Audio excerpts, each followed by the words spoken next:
A fearful idea now suddenly drove the blood in torrents upon my heart, and for a brief period I once more relapsed into insensibility. Upon recovering, I at once started to my feet, trembling convulsively in every fibre. I thrust my arms wildly above and around me in all directions. I felt nothing, yet dreaded to move a step, lest I should be impeded by the walls of a tomb. Perspiration burst from every pore, and stood in cold, big beads upon my forehead. The agony of suspense grew at length intolerable, and I cautiously moved forward, with my arms extended and my eyes straining from their sockets in the hope of catching some faint ray of light. I proceeded for many paces, but still all was blackness and vacancy. I breathed more freely. It seemed evident that mine was not, at least, the most hideous of fates.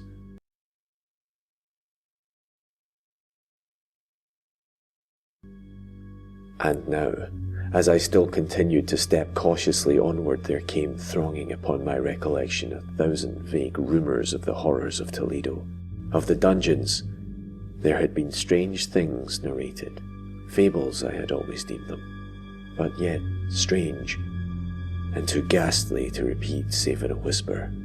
Was I left to perish of starvation in this subterranean world of darkness? Or what fate, perhaps even more fearful, awaited me? That the result would be death, and a death of more than customary bitterness, I knew too well the character of my judges to doubt. The mode and the hour were all that occupied or distracted me.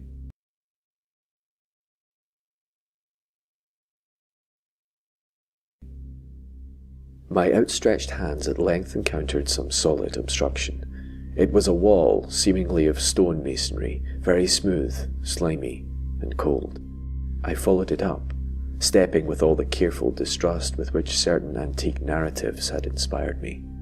This process, however, afforded me no means of ascertaining the dimensions of my dungeon, as I might make its circuit and return to the point whence I set out without being aware of the fact, so perfectly uniform seemed the wall.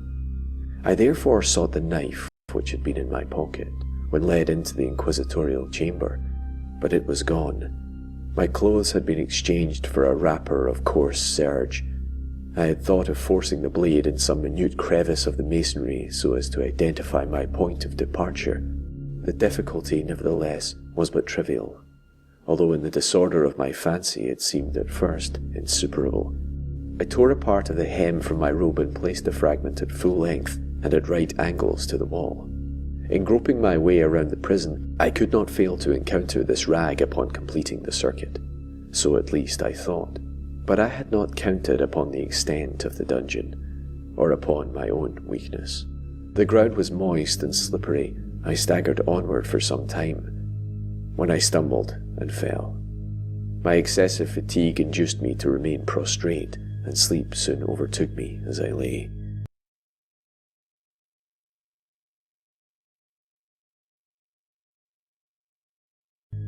Upon awakening and stretching forth an arm, I found beside me a loaf and a pitcher with water.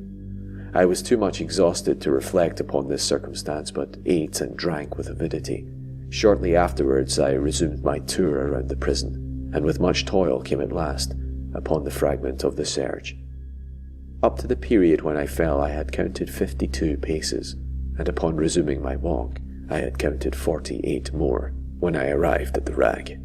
There were in all, then, 100 paces, and admitting 2 paces to the yard, I presumed the dungeon to be 50 yards in circuit. I had met, however, with many angles in the wall, and thus I could form no guess at the shape of the vault, for vault I could not help supposing it to be. I had little object, certainly no hope, in these researches, but a vague curiosity prompted me to continue them. Quitting the wall, I resolved to cross the area of the enclosure. At first I proceeded with extreme caution, for the floor, although seemingly of solid material, was treacherous with slime. At length, however, I took courage and did not hesitate to step firmly, endeavouring to cross in as direct a line as possible. I had advanced some 10 or 12 paces in this manner, when the remnant of the torn hem of my robe became entangled between my legs. I stepped on it and fell violently on my face.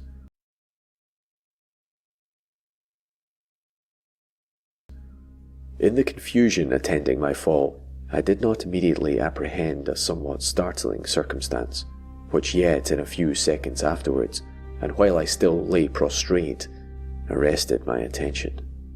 It was this. My chin rested upon the floor of the prison, but my lips and the upper portion of my head, although seemingly at a less elevation than the chin, touched nothing. At the same time, my forehead seemed bathed in a clammy vapour, and the peculiar smell of decayed fungus arose to my nostrils. I put forward my arm and shuddered to find that I had fallen at the very brink of a circular pit, whose extent, of course, I had no means of ascertaining at the moment. Groping about the masonry just below the margin, I succeeded in dislodging a small fragment, and let it fall into the abyss. For many seconds I hearkened to its reverberations as it dashed against the sides of the chasm in its descent. At length there was a sullen plunge into water, succeeded by loud echoes. At the same moment there came a sound resembling the quick opening, as the rapid closing of a door overhead, while a faint gleam of light flashed suddenly through the gloom, and as suddenly faded away.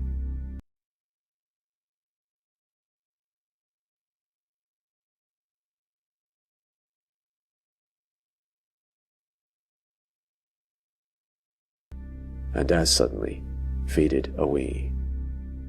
I saw clearly the doom which had been prepared for me, and congratulated myself upon the timely accident by which I had escaped. Another step before my fall, and the world had seen me no more. And the death just avoided was of that very character which I had regarded as fabulous and frivolous in the tales respecting the Inquisition. To the victims of its tyranny there was the choice of death with its direst physical agonies, or death with its most hideous moral horrors. I had been reserved for the latter. By long suffering my nerves had been unstrung, until I trembled at the sound of my own voice, and had become, in every respect, a fitting subject for the species of torture which awaited me.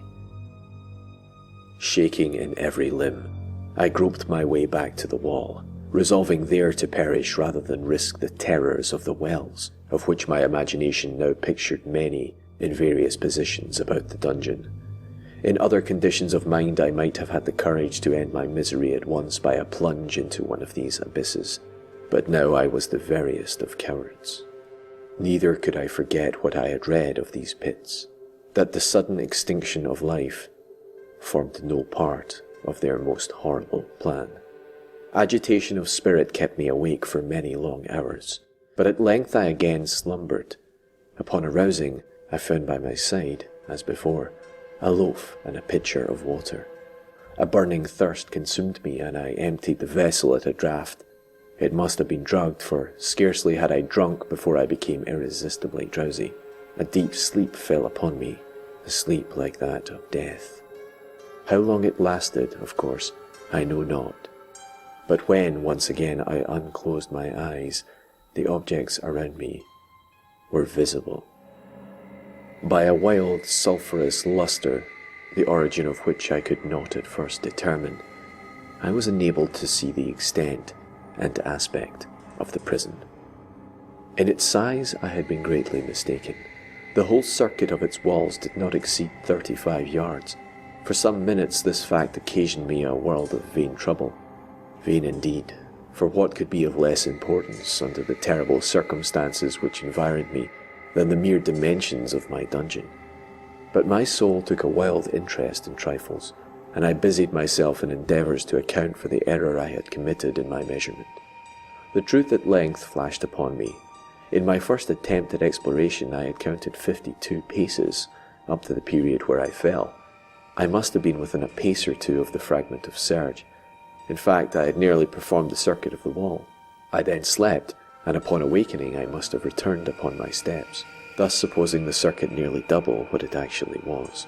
My confusion of mind prevented me from observing that I began my tour with the wall to the left, and ended it with the wall to the right.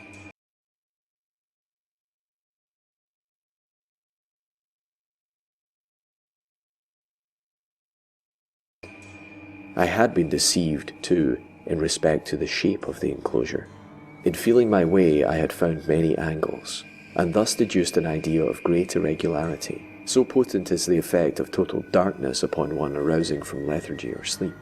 The angles were simply those of a few slight depressions or niches at odd intervals. The general shape of the prison was square. What I had taken for masonry seemed now to be iron, or some other metal, in huge plates whose sutures or joints occasioned the depression. The entire surface of this metallic enclosure was rudely daubed in all the hideous and repulsive devices to which the charnel superstition of the monks has given rise. The figures of fiends in aspects of menace, with skeleton forms and other more fearful images, overspread and disfigured the walls. I observed that the outlines of these monstrosities were sufficiently distinct, but that the colours seemed faded and blurred, as if from the effects of a damp atmosphere. I now noticed the floor, too, which was of stone.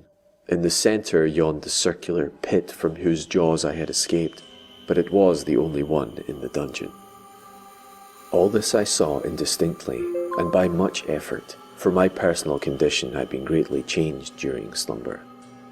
I now lay upon my back, and at full length on a species of low framework of wood. To this I had been securely bound by a long strap resembling a surcingle. It passed in many convolutions about my limbs and body, leaving at liberty only my head, and my left arm to such an extent that I could, by dint of much exertion, supply myself with food from an earthen dish that lay by my side on the floor. I saw, to my horror, that the pitcher had been removed.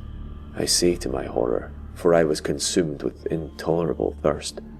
This thirst, it appeared to be the design of my persecutors to stimulate, for the food in the dish was meat pungently seasoned.